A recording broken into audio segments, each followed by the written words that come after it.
하나님의 말씀 오늘 읽었던 교동문과 같습니다. 103편 10절에서 11절 두 절의 말씀을 한 번 더 읽겠습니다. 제가 앞부분 읽겠습니다. 우리의 죄를 따라 우리를 처벌하지는 아니하시며 우리의 죄악을 따라 우리에게 그대로 갚지는 아니하셨으니 이는 하늘이 땅에서 높음같이 그를 경외하는 자에게 그의 인자하심이 크심이로다. 아멘. 갚으시는 하나님이라는 주제로 오늘 세 번째 시간을 맞이했습니다. 다음 주가 마지막 시간이고요. 오늘 제목을 먼저 읽어볼까요? 시작. 그대로 갚지는 않으신다. 오늘 본문에 보니까 시편 103편 10절에 그대로 갚지 아니하신다. 우리의 죄를 따라 처벌하고 우리의 죄악을 따라 그대로 갚지 아니하셨다. 이것이 오늘 말씀의 제목입니다. 그리고 우리가 구원받는 근거예요. 우리가 천국 들어가는 이유는 뭐냐면 죄악을 따라 우리에게 그대로 갚았다면 누가 천국 갈 수 있겠습니까? 마음의 미움과 증오와 욕심과 탐욕과 불법과 죄악이 넘실대는 우리가 어떻게 천국을 갑니까? 죄악을 따라 그대로 갚았다면 말이죠. 하나님은 왜 우리에게 그대로 갚지 않으신가? 분명히 갚으시는 하나님인데 하나님의 공의와 정의가 넘실대시는데 왜 그대로 갚지는 아니하시나? 첫째 이유는 읽어보겠습니다. 첫째, 시작. 하나님의 성품이 그러하시다. 하나님의 성품이 그대로 갚는 성품이 아니세요. 물론 하나님은 정의로우시고 공의로우시고 거룩하시고 하신데 하나님의 성품에는 긍휼과 은혜와 인자와 오래 참으심이 있으십니다. 그래서 우리가 저런 사람도 아직 살아있냐? 또 저러고도 인간이야? 짐승 아니야? 죽어 마땅한데? 그런 사람도 보면 살아있어요. 범죄하면 즉각 심판받아 죽어요. 살아있잖아요. 어떻게 저런 말을 하지? 저런 행동을 할 수가 있을까? 저런 마음을 가져? 어떤 저런 자세와 저런 태도를 가질까? 하는 사람도 그 사람이 적당하게 괜찮아서 하나님이 그대로 갚지 아니하신 게 아니라 하나님의 성품에 있어서 그런 사람에 관하여서 긍휼이 많으시고 은혜로우시며 인자하시기 때문에 그대로 갚지 아니하셔요. 아담에게 뭐라고 말씀하셨냐면 반드시 죽으리로라 했는데 아담 몇 살까지 살았어요? 930년 살았어요. 와, 오래 살았죠. 근데 결국 죽기는 했어요. 근데 930년 살았어요. 노아의 시대에 죄가 관영하여 넘실댔어요. 하나님은 몇 년 기다렸어요? 방주가 지어지는 100년 동안 기다리시는 거예요. 하나님은 기다리셔요. 긍휼히 여기시고 은혜를 베푸세요.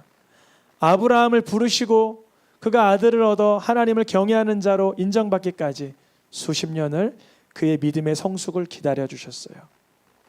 사사시대의 범죄 가운데 사사들이 죄를 지으면 또 다른 사사를 보내주시며 계속적으로 기다려주셨어요.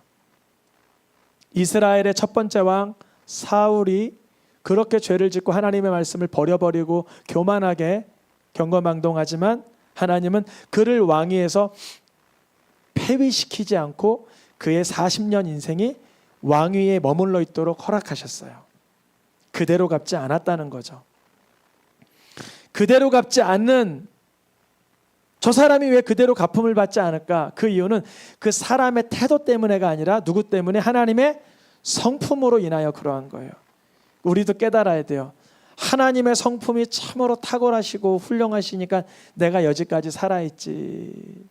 이거를 아시고 다른 사람이 조금 못나고 괴팍하게 지내도 하나님이 참아주시는구나, 나를 참아주시듯이 바라볼 수 있기를 축복합니다. 베드로후서 3장 9절 말씀에 하나님의 약속은 더딘다는 것이 아니라 누가 생각하는 것 같이 심판은 더디는 게 아니라 그 누구도 멸망하지 않고 회개하기를 원하시고 계세요.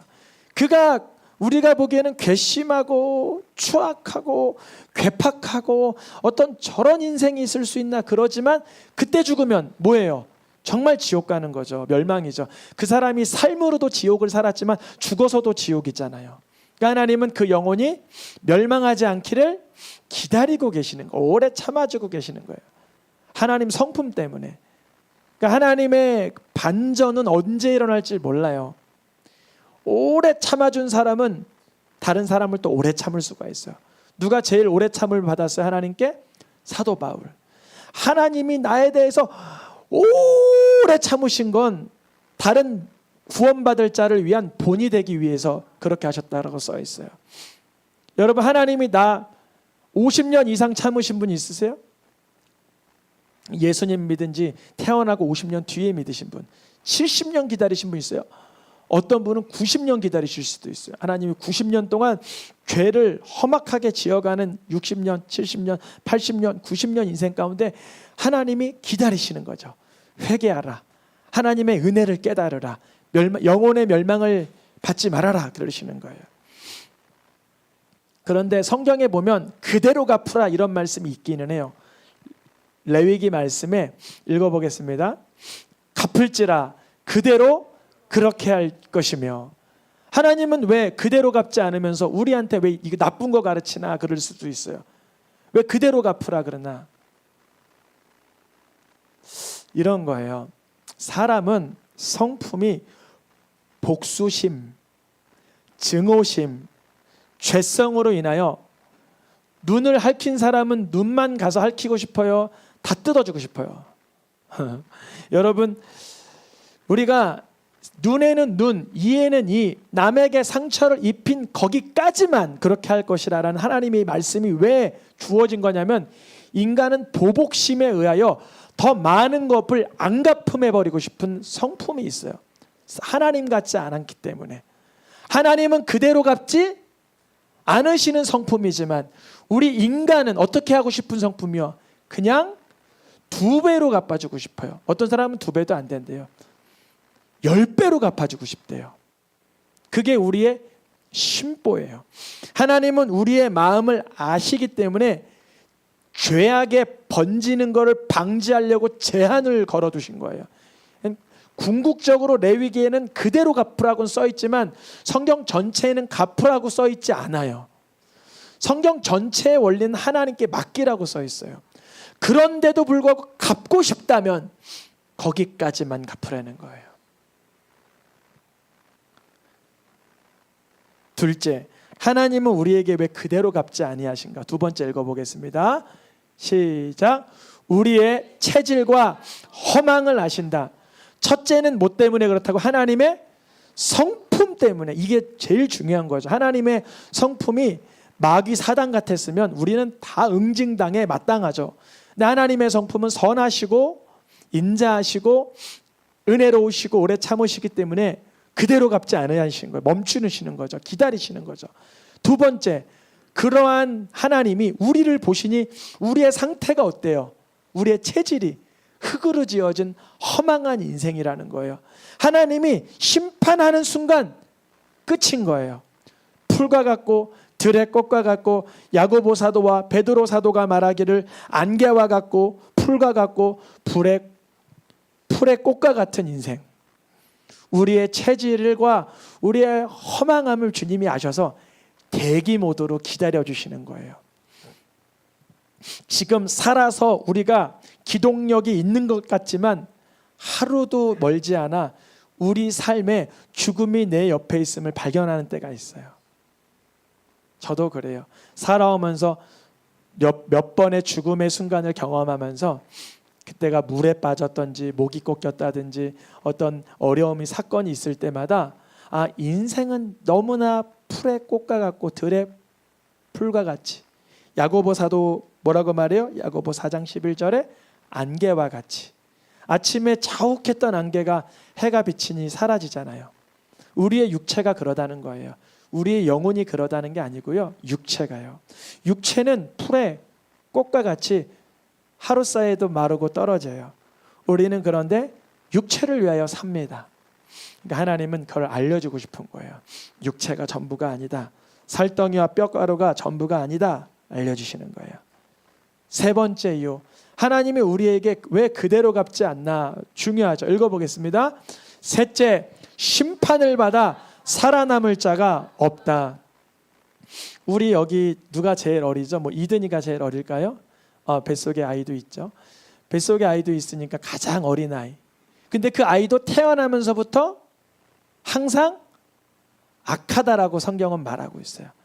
우리 아이들은 가르치지 않았는데 욕심 부리고 고집 부리고 거짓말하고 자기중심적이죠. 그러니까 하나님의 심판이 임하면 어린 태아라 할지라도 그 심판을 그대로 받을 인생은 하나도 없는 거예요. 예수님은 죄가 없지만 말이죠. 갚으시는 하나님께서 그대로 갚지 아니하는 세 가지 이유 정리 한번 해볼까요? 첫 번째, 하나님의 성품 때문에 그대로 갚지 않는 거예요. 그러니까 우리가 죄를 질 때 별일 없네, 하나님 안 계신 건가 그러지 마세요. 하나님은 선하시기에 기다려주시고 인내하시는 거예요. 오래 참으시는 거예요. 죄를 험악하게 짓고 아무도 모르게 죄를 짓지만 하나님은 그걸 보고 계시고 기다리시는 거예요. 두 번째, 왜 하나님은 우리를 그대로 갚지 않으신가? 우리의 체질과 성품을 너무, 허망을 너무 잘 아시기 때문에. 세 번째, 뭐라고요? 심판받아서는 살아남을 자가 하나도 없는 거예요. 그러면 어떻게 하면 돼요? 하나님은 그대로 갚지 않는 하나님이신데 어떻게 하면 구원받고 어떻게 하면 행복을 누리고 어떻게 하면 하나님의 자녀로 살아갈 수가 있을까요? 바로 이거예요. 내가 나를 보기에 내가 그렇게 심각한 하나님의 형벌을 받아야 되겠어? 이런 의문이 드는 사람이 있겠지만 성경에 나타난 믿음의 사람들은 한결같이 발견한 게 자기가 죄를 이길 힘이 없다는 걸 발견해요. 이건 너무 중요한 진리예요. 다윗이 발견했잖아요. 하나님 마음과 합한 자. 시편 25편 11절에 죄악이 너무나 큽니다. 죄악이 나를 이겨버렸습니다. 누구의 고백이라고요? 다윗. 다윗이 이 정도로 고백하는데 우리도 고백해야 되지 않겠어요? 아유, 나는 다윗처럼 부하를 간음하거나 살인하거나 그러진 않았어요. 이런 말씀하실 분이 있는데요. 다윗 자리에 앉아보세요. 고대 사회의 왕권, 통일 왕국의 왕권을 쥐어보세요. 그걸 죄로 여기나? 죄로 여기지 않아요. 그 정도 수위는 정략적인 어떤 그 경영 전략이라고 생각을 하지 죄라고 생각 안 해요. 근데 다윗이 왜 하나님 마음과 합한 자냐면 그토록 누구도 다윗을 건들 수도 없는 그 순간 자기 죄를 실토했기 때문에 하나님 마음과 합한 자인 거예요. 나단 선지자가 딱 찾아왔을 때 붙들어 감옥에 넣어버려라 그러면 끝나는 거예요. 모든 이스라엘의 왕들은 다 그렇게 태도를 취했어요. 특별히 북이스라엘 왕들에게 선지자들이 찾아올 때마다 다 감옥에 갔잖아요. 남유다의 예레미야 선지자 얼마나 많이 감옥에 갔습니까? 그러니까 다윗 왕 때 나단 선지자, 갓 선지자 하나 정도는 다윗 손에 그냥 아주 손쉽게 파리 목숨도 안 되는 거예요. 그런데 그의 치부를 드러낸 그 사람을 향하여 내 죄악이 크다, 죄악이 나를 이겼다, 바로 그 사람이 나다라고 말할 수 있는 건 하나님은 그대로 갚지 않는다는 것을 의지하는 사람이라는 거예요. 무슨 말이냐면 난 죄인인 걸 인정해야 하나님의 은혜를 구하게 돼 있어요. 내가 어떠한 자, 나 뭐 담배 정도 끊을 수 있지, 술 못 끊을 수 있지, 아마 도박 내가 끊으려면 오늘 하루 만에 끊어, 내 음란 사이트 이제 안 들어갈 수 있지, 이제 내가 돈 남을 위해서 내가 왜 못 쓰겠어, 불우이웃 나 도울 수 있어 라고 착각하는 사람들은 그 죄 못 끊습니다. 우리 인간은요 절대 습관에 들어버린 그 죄에서 벗어날 힘이 없다는 걸 발견하셔야 돼요. 언제 발견하냐? 죄송합니다만 망한 다음에 발견하게 되어 있는데요. 지혜로운 사람은 빨리 발견해요. 빨리 발견하세요. 몸이 만신창이가 되기 전에, 삶이 완전 박살나기 전에. 저는 고등학교 3학년 때 예수님을 인격적으로 만날 때 내가 내 죄를 이길 수 없다는 걸 발견했어요. 발견하고 나서 하나님 앞에 구한 게 이거. 난 지옥 갈 말당한 자인데 어떻게 하면 천국 갈까요? 예수님이 날 위해 피 흘려 죽은 걸 그때 믿은 거예요. 여러분, 우리의 삶 속에서 오늘 죄악이 크다, 죄악이 나를 이겼다라는 고백이 없다면은요, 용서해 주세요, 사하여 주세요, 은혜가 필요합니다라는 기도는 안 나옵니다. 그러니까 어떻게 해야 되겠어요? 내 죄를 주님 앞에 실토해야 돼요. 이건 신구약 성경 총망라하여 누구나 고백하는 기도입니다. 시편 32편 5절에 다윗이 뭐라고 기도해요? 읽어보겠습니다. 자복하리라. 곧 주께서 내 죄악을 사하셨나이다. 자복하리라. 뭘 자복해? 여러분, 너무 이렇게 거대한 규모의 죄악을 자꾸 떠올리려 그러지 말고요. 쉬워요. 하나님, 오늘 내가 미워했습니다. 욕심부렸습니다. 용서하지 못했습니다. 자상하지 못했고 온유하지 못했습니다. 영광 올려드리지 못했고 감사하지 못했습니다. 원망했습니다. 불평하며 정죄했습니다. 신뢰하지 못했습니다. 이 소소한 마음에서 일어나는 역동들 하나하나가 하나님 앞에 올려드릴 허물이며 자복할 내용들입니다. 그때 그 죄악을 용서받음으로 인해서 우리는 변화되어 나가는 거예요. 이러한 고백을 다윗만 고백했을까요? 사도 요한도 같은 고백을 하죠.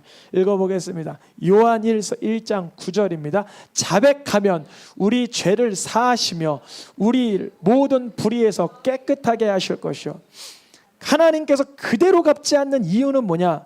그대로 갚아버리면 누구나 심판받아 죄악이며 지옥이며 멸망이지만 길을 하나 열어놓으셨는데 자백하는 자들에 대하여, 자복하는 자들에 대하여, 실토하는 자들에 대하여 하나님은 용서해 주시기로 작정을 맞춰 놓으셨어요. 창세전부터 그리스도 예수 안에서 용서하시려고 작정을, 계획을, 경영을, 경륜을, 하나님의 모든 창조 세계를 그렇게 만들어 놓으셨어요. 자백하면 죄를 사하시고 불의를 깨끗하게 하신다. 그럼 이거는 여러분 혹시 천주교에서 하는 고해성사를 말하나? 그러면 계속 거기 성당 문 앞을 드나들어야죠. 이거는 살아있는 주님 나라 가는 날까지 계속적으로 10년 가운데 일어나는 일입니다. 예수님, 주님의 피 보혈을 의지하여 나의 부덕함과 죄와 불의와 나의 불손과 교만과 더러움과 어두움을 내어놓습니다. 깨끗해지시는 거예요. 시편 99편 8절의 말씀에도 읽어보겠습니다. 그들의 행한 대로 갚기는 하셨으나, 여기까지요. 갚기는 갚으셔요. 근데 자복하면 뭐 한다는 거예요? 용서하신다는 거예요. 이게 우리가 구원받는 근거예요. 이유예요. 우리가 살아가는 생동감을 얻는 능력이에요. 저라고 해서 항상 긍정적이고 밝고 쾌활하고 열정적일 수 있을까요? 전혀 그렇지 않을까요? 전혀 그렇지 않아요. 저도 어둠의 공격으로 낙심하고 절망하고 원망하고 짜증과 분노가 올라와요. 그런 행하는 대로 하나님이 갚으시면 안 되기에 그것을 쏟아부을 주님이 계신 뿐이에요. 주님 앞에 쏟아내는 거예요. 주님, 내 속에 더러움과 원망과 허망과 추악함과 죄악과 범죄가 넘실됩니다. 어떻게 하면 좋습니까? 그럼 주님이 내가 안다 그러시는 거예요. 그러면 새롭게 하시는 거예요. 다시금 복되게 하시는 거예요. 하나님이 하실 것을 기대하는 마음을 부어주시는 거예요. 누가 그래요? 저기 성품이 원래 그렇게 긍정적이신가 보네요. 늘 밝아 보이시니까 아유 좋아요. 나도 그랬으면 좋겠어요. 교회 다니는 건 됐고요. 예수님 믿는 건 모르겠고 당신처럼 그냥 밝고 명랑했으면 좋겠어요. 그래서 제가 저도 똑같은 인생의 어려움을 등에 이고 사는 연약한 인생입니다. 예수님 믿어 주님으로 인해서 견실히 살 수 있는 것뿐입니다. 예수님 기대어 의지하며 사는 것뿐입니다. 이렇게 말해도 귀가 열리면 내가 이제 예수님 믿고 교회 다닐 때 알겠는데 그래도 그런 거는 귀가 안 들어오는 거예요.